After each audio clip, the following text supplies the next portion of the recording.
বাবা তোমার ধন্যবাদ করি, তোমার প্রশংসা করি। তুমি একবার আমাদের সুযোগ দিয়েছ তোমার বাক্য শিক্ষা নেওয়ার জন্য।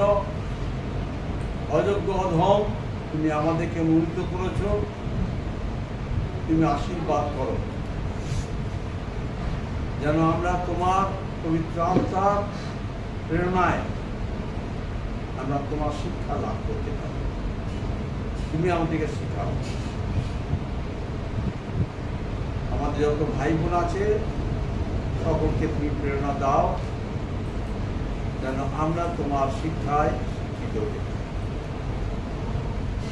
এই মণ্ডলীর ব্যবস্থাপনায় যারা ব্যস্ত আছে তাদেরকে আশীর্বাদ করো যেন সময় নষ্ট না করে প্রভু, যেন শীঘ্র তারা চলে আসতে। যারা রাস্তায় আসছে তাদের নিরাপদে নিয়ে এসো। আমাদের সঙ্গে থাকো, তোমার পক্ষের নিচে রাখো। প্রার্থনা যিশুর নামে। আমিন। আমরা আজকে শিখব পবিত্র আত্মা সম্বন্ধে। সাধু পৌল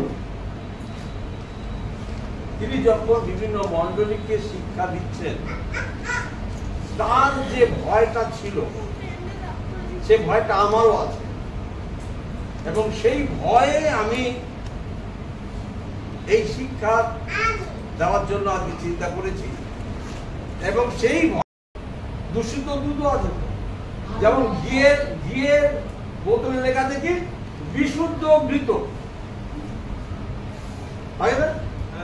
তার মানে কি? মানে কি? মানে হচ্ছে তোমায় সাবধান করতে চাইছে এখানে অশুদ্ধ কিছু আছে একটা। হ্যাঁ, পবিত্র আত্মাটা কেন বললো? আমি বোঝাতে চাইছি পবিত্র মানে ভালো, তার মানে মন্দও আছে। হ্যাঁ, রাইট।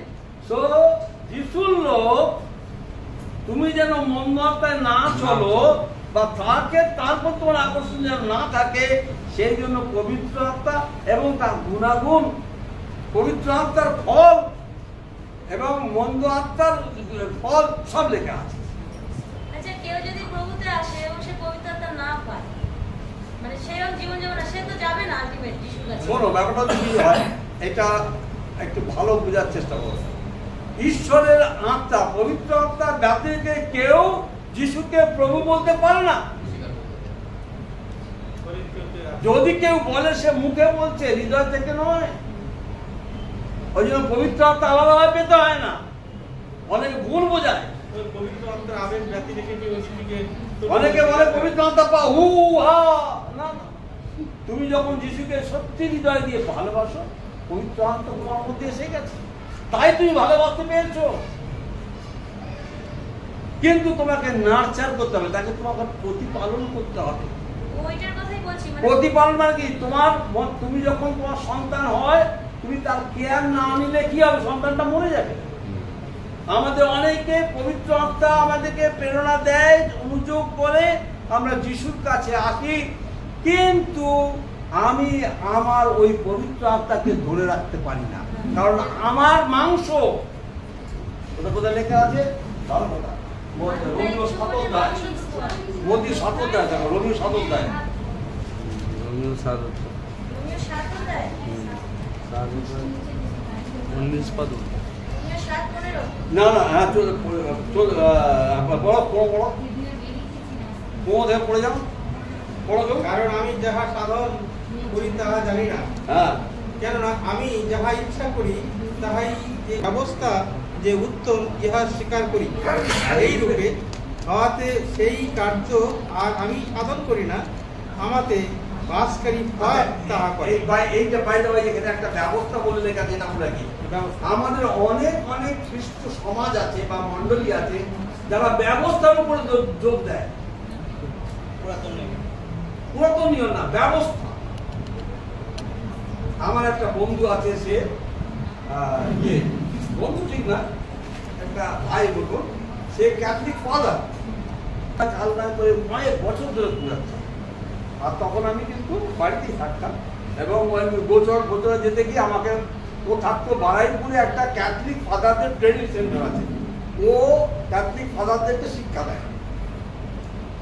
ওরকম 3-4টে ফাদার ওখানে তারা ক্যাথলিক ফাদার যারা হওয়ার জন্য যায়, তাদের একটা সেন্টার আছে, একটা বড় কম্পাউন্ড আছে সেখানে। হ্যাঁ, ওইদিকে যেতে অনেকটা ভিতরে। তো হঠাৎ আমার ফোন করলো যে দাদা তুমি অমুক দিন এসো, আমি তোমাদের একটা বাইবেল রেখেছি। আমার শুধু নেওয়ার উদ্দেশ্য যে যাত্রা করতো পুরী অধ্যায় তা দেখা, তাদের ওদের বাইবেল আছে। হ্যাঁ, এইবারে আমার টাইম দিলে আমি গেলাম, তা বললো চলো দাদা আমরা একসঙ্গে চা ফা খাই, ওদের আরো কথা শুনি। তা আমি ওদের তার সঙ্গে গেলাম, ওরা পরিচয় করেছে যে এই দাদা অমুক জায়গায় চাকরিতে ছেড়ে দিয়ে প্রভু সেবা করতে, যে পরিচয় দিল সকলে খুব ওয়েলকাম করলো। কিন্তু তারা ক্যাথলিকরা কখনোই অন্য পাঁচটা করতে গেলে কথা দেয়, যে আমাদের সিএনআই এলো তাই যারা ওই সাদা কাপড় টাপড় করে না, তারা মনে করে ঈশ্বরের দ্বিতীয় পুত্র তারা, সুতরাং আমাদেরকে পাতা দেয়। তো সেইভাবে ভাব করছে, ঠিক আছে কোনো ব্যাপার না, আমাকে পাবেন তো, আমাকে পরেও একটা বাইবেল দিল দিয়ে আমি দাঁড়াই গেলে আমি বললাম যাত্রাটা পুরীও দেখছিলাম।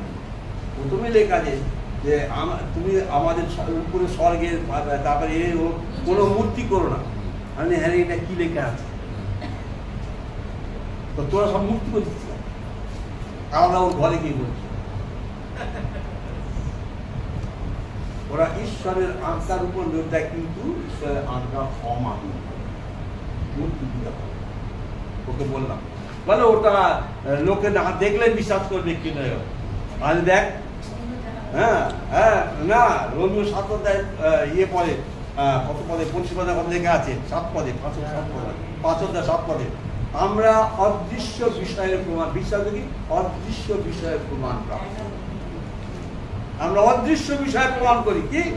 ঈশ্বর যে আমার মধ্যে আছেন, পবিত্র আত্মা যে আমার মধ্যে আছেন, তার প্রকাশই হচ্ছে আমি, সেটা হচ্ছে বিশ্বাস। আমি ভাত খেয়েছি, আমার পেট ভর্তি আছে, আমি খাবো না এটা বিশ্বাস। আমি খেয়েছি, আমার পেট পুড়ে কেটে দেখাতে আমাদের খেয়েছি। যখন মানুষ এই খ্রিস্টকে বিশ্বাস করে এদিক ওদিক দৌড়ায়, তখন তাদের বিশ্বাসে ডাউট আছে। যথার্থ ঈশ্বর খ্রিস্টকে বিশ্বাস করে তারা মানসিক ভাবে কোন ঈশ্বরকে খুঁজছে, মানসিক লালসা করে, আত্মিক বিশ্বাসের জন্য নয়। এই 4 ধরনের একে লেখা আছে বিশ্বাস না, একটা আছে আমি অ্যাকচুয়ালি মনে করতে পারছি না। তার সঙ্গে পবিত্র আত্মারও কাজ এবং গুণ আছে। মন্দ আত্মা, পবিত্র আত্মারও আছে, মন্দ আত্মার আছে। কিন্তু মন্দ আত্মা শয়তানের তোমার টেন্ডেন্সি হচ্ছে তোমাকে ওর পথে নিয়ে যেতে। ওই জন্য জাগতিক কিছু লাভের জন্য, জাগতিক কিছু ইন্টারেস্টের জন্য যখন তুমি যিশুর কাছে আসবে, এটা খুব ক্লিয়ার করে গেতে হবে। তোমার সুস্থতা হোক, তোমার প্রপার্টি হোক, তোমার মঙ্গলের জন্য, এগুলোর জন্য যাবে, মানে জাগতিক কোনো লাভের জন্য যাবে, তখন শয়তান তোমাকে তার পথেই চালাবে। তোমাকে আত্মিক, যিশু এসেছিলেন নূতন জীবন। আচ্ছা, যখন 10 অধ্যায় 10 পদ দেখো কি লেখা আছে? চোর আইসে চুরি, বধ এবং বিনাশ, আর আমি আসিয়াছি। যদি কেউ অনন্ত জীবনের জন্য পেতে যিশুর কাছে আসে, তবে তার আর পবিত্র আত্মা তার জীবনে কাজ করে। আর যদি কেউ জাগতিক লাভের জন্য আসে, তাহলে যদি পবিত্র আত্মা কাজ করবে না। Be careful. মন্দ আত্মা, তাহলে আমরা যখন প্রার্থনা করি, তাহলে জাগতিক বিষয়গুলোকে অত মানে কি, মানে ঈশ্বরের ইচ্ছার উপরে রাখবো, যা তোমার জাস্ট না করো পাইবে। তাহলে আমি চাইছি লেখা আছে তা না, ঈশ্বরের বিষয়। এটা হচ্ছে কি, যদি তুমি আত্মিক বিষয়টা আত্মিক যদি না হও, তবে চাওয়া পাওয়াটা ও যিশুর কাছে, ওটা যিশুর কাছে হয় না। আমরা যিশুর কাছে কি চাইবে? তুমি আত্মিক বিষয়, যেটা আজকে ভাই বলছিল। হ্যাঁ, আমি কি করব তোমার জন্য, আমি কি করব, এইটা চাইবে। তুমি আমাকে গাড়ি দাও, বাড়ি দাও না, আমি তোমার জন্য কি করব? তুমি আমাকে ডেকেছো, মনোনীত করেছো, আমি কি করব? আমি তো অযোগ্য। জিরোমিও বলছে আমি তো পড়াতে ভালো, এই চাওয়ার কথা বলা হচ্ছে। অনেকে রং ইন্টারপ্রিটেশন বলে, লেখা আছে চাও পাবে, চাও। হ্যাঁ, আবার লেখা আছে তুমি যাচ্ছ পাচ্ছ না, মানে মন্দ ভাবে যাচ্ছ। হ্যাঁ, ওইটাই তুমি পরিষ্কার করে দিয়েছি। আমার চাটাই না, ভুলে যাবে না, না। না না ওটা জোর, জাকবে যখন চালক দেয়। যখন শুনছো এইখানে এই ঘরে 20 জন আছে, 30 জন আছে, 100 জন আছে, তারা পবিত্র আত্মা পেয়ে কথা বলছে। এবং তোমরা বাইরে আছো, তোমরা বিশ্বাসী নও, এরা কি বলছো তোমরা তোমাদের ভাষায় তা বুঝতে পারছো। তো তখন ওরা বলছে কি লেখা আছে, এটা কি ওই পার্থীয়, মাদীয়, হ্যাঁ। এলোমীয় হ্যাঁ। এবং পাদামিয়া, জিহুদিয়া ও কাপ্পাদিয়া, অন্ত ও আসিয়া, পরুকিয়া ও আমকুলিয়া, মিশর এবং লুবিয়া দেশস্থ কুরিনীয় নিকটবর্তী অঞ্চলবাসী এবং প্রবাসকারী লোকীয় কি জিহুদা কি ইহুদি বলম্বী লোক এবং তৃতীয় ও আরবীয় লোক, যে আমরা আমরা যে এতগুলো ভাষার লোক, এইখানে বলো, এটা বলো, আরে দাঁড়াও, আমরা যে এতগুলো ভাষার লোক বাইরে দাঁড়িয়ে আছি, ভিতরের লোক কিন্তু ওই ভাষার লোক নয়।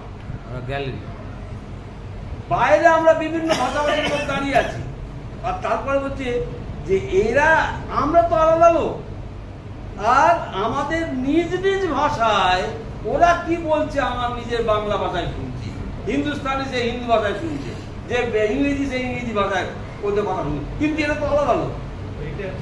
এইটা হচ্ছে পবিত্র আত্মা। সুতরাং আরো যদি পড়ো, প্রথম পর্যন্ত 12 অধ্যায় পড়ো, যদি কেউ বলে মন্ডলীতে বলে যেন সে তার প্রথম করিতে ওইটা কথা না না, ও অটোমেটিক বলবে, তোমার জিজ্ঞেস করতে হবে না। ওই হে শাবলা গালা গালা এসব বলতে বলতে বলতে তোমার সে নিজেই আবার তার তর্জমা করে দেবে, বা তার পাশে যদি আবার কেউ বলা আর থাকবে, সে তার আমাকে জানিয়েছে ওকে এই ভাষায় এই বলতে চাইছে। মানে দ্যাট ইজ দ্য ট্রুথ। কিন্তু মন্ডলীগুলো বিভ্রান্তি করে। কেন করে এটা আমি জানতে চাই, প্রভু এটা কেন করে তারা?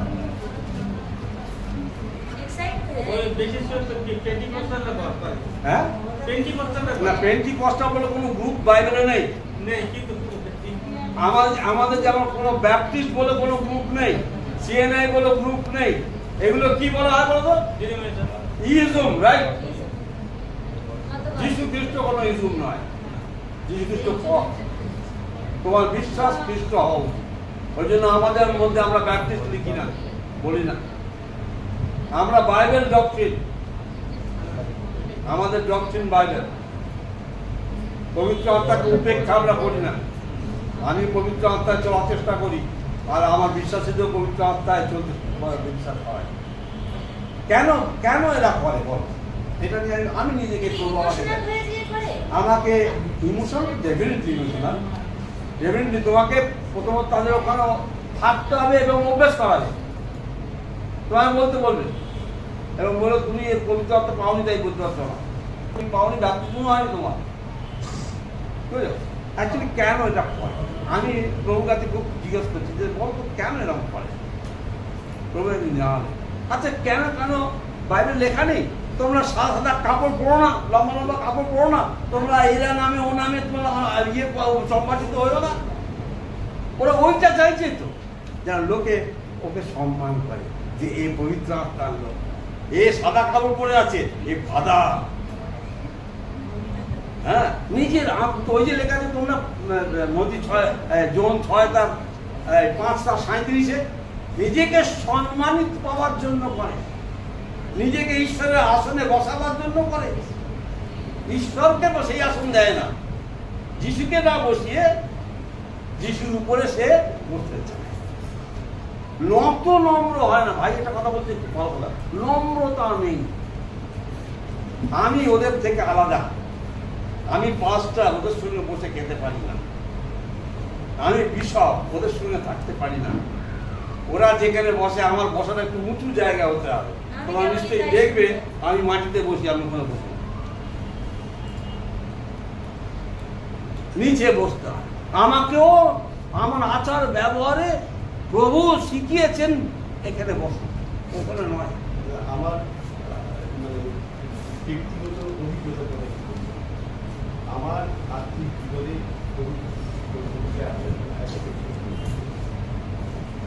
এদের ভালো কোনটা খারাপ কোনটা কোনটা কি এই জিনিস আমার খুব ভালো লাগে, খুব ভালো লাগে। এবং এই যে কথা বলছি আমি বলছিলেন যে এই নানা ভাষা প্রথম যেটা আমরা আলোচনা করেছিলাম যে বিভিন্ন লোকেরা বিভিন্ন ভাষায় তারা শুনেছিল, কিন্তু তারা বলেছিল কি তাদের স্থানীয় ভাষায় তাদের জন্য কথা বলছেন, কিন্তু ওরা শুনেছিল বিভিন্ন ভাষায়। বাইবেলের যদি ঘটনা একবারই ঘটনা আর হয়নি, যে একবারই হয়েছে, ওইটিকে কেন্দ্র করে তারা খুব বেশি মাতামাতি করে না। কিন্তু পরবর্তী সময় যে নানা ভাষায় হয়েছে, যেমন উমের বাড়িতে মানে কর্ণের বাড়িতে ওইগুলো, কিন্তু ওই প্রথমটা ওটা কিন্তু করে না, কারণ ওরা শুনেছিল এবং ওরা বুঝেছিল, বুঝছেন। কিন্তু কর্ণের বাড়িতে কি হয়েছিল সেটা কিন্তু বাইরে খুব স্পষ্টভাবে দেখা যায়, কিন্তু তারা নানা ভাষায় কথা বলেছিল। এবং এই যে শোনার পর থেকে এদের মধ্যে এমন একটা জিনিস আছে, এরা সবাই বড় হতে চায়। আর পেন্টিকস্টাল মন্ডলীতে সবসময় জানলেন একজনের ঘাড়ে পা দিয়ে লম্বা হতে চায়। সব জায়গাতেই আচ্ছা, আমি বলছি একজনের ঘাড়ে পা দিয়ে লম্বা হতে চায়, মানে একজনকে ডাউন করে সে বড় হতে চায়, বুঝলেন না? আর এই যে ভাষাগুলো বলছি, এই ভাষার মধ্যে আমিও ব্যক্তিগত জানি অনেক শয়তান আত্মা, ভূতের আত্মা কথা বলে। না, মন্দ আত্মা মানে যে শয়তান মানে হচ্ছে মন্দ আত্মা। আমি যেটা আমার খুব অভিজ্ঞতা হলো, সে যেন বললো যে কালী পূজার কথা, তাই না? একটা আমার কাছে এসেছিল, সে বলছে সে চাইছে সে একটা মেয়েকে ভালোবাসে, সে মেয়েটি কালী পূজা করে। আমাকে সেই ছেলেটি চাই যে না আমি সেই লোকের সঙ্গে কথা বলি এবং মেয়েটার সঙ্গে কথা বলি। এবং সে বলছে, আমি বললাম যে সে মেয়েটা হিন্দু, তা কার আরাধনা করে? সে কালী পুজোর আরাধনা করে। কালীর আরাধনা কেন করে না জিজ্ঞাসা করি। এখন আমাদের ধর্ম আমরা করছি না। আমার প্রথমত আমার খুব ইম্পর্টেন্ট বিষয় যেটা, যীশু খ্রিস্ট হচ্ছেন সত্য। এই সত্য বিষয়টাই আমরা প্রচার করি, গল্প কথা নয়। তুমি খ্রিস্টকে বিশ্বাস করছো বা করবে এই কারণে, বিকজ ইট ইজ ট্রু, এটা সত্য, এটা গল্প নয় বা কোনো ইমোশনাল নয়। কিন্তু আজকে মন্ডলীগুলো ইমোশনালকে, শয়তানের দ্বারা ইমোশনালকে নিয়ে আসছে। ওই যে নানা রকম কাপড় জামা পরছে, হ্যাঁ, নানা রকম বেশভূষা করছে, গান গাইছে। আরাধনা কোনো আরাধনা যখন হয়, তার আরাধনার কখনো ওরকম হয়? আরাধনা তারা দেখবে ওই সব যারা বলে পেন্টিকস্টা বলে কোনো কিছু নেই। ওরা বলে পেন্টিকস্টা মানে ওটা 50 দিন। হ্যাঁ, ওই দিনে ওদের মধ্যে ওরা বিশেষ একটি প্রভুর আশীর্বাদ পেয়েছিল। যা কিছু ভাষা মানে কি? তোমার বেঙ্গল লিটারেচার কি বলছে ভাষা মানে কি? What is the language? No, language হচ্ছে কতগুলো শব্দের সমষ্টি যার অর্থ প্রকাশ করে। It must have a meaning. হজরল্লাহ নয়, হজরল্লাহর কোনো মানে নেই, এটার কোনো ল্যাঙ্গুয়েজ নয়। যে ল্যাঙ্গুয়েজ বা ভাষা তখনই হবে আমি ভাত খাবো, এই এতগুলো শব্দের সমষ্টিতে একটা অর্থ আছে, তাই না? কিন্তু আমি হজরল্লাহ বললাম, কি মানে বললাম? কোনো অর্থ আছে? তা সেই জন্য এরা বলে পরভাষা। আমার পরভাষা এই কথাটা কি কতটা যুক্তিযুক্ত? যেমন ধরো আমি হিন্দি জানি না,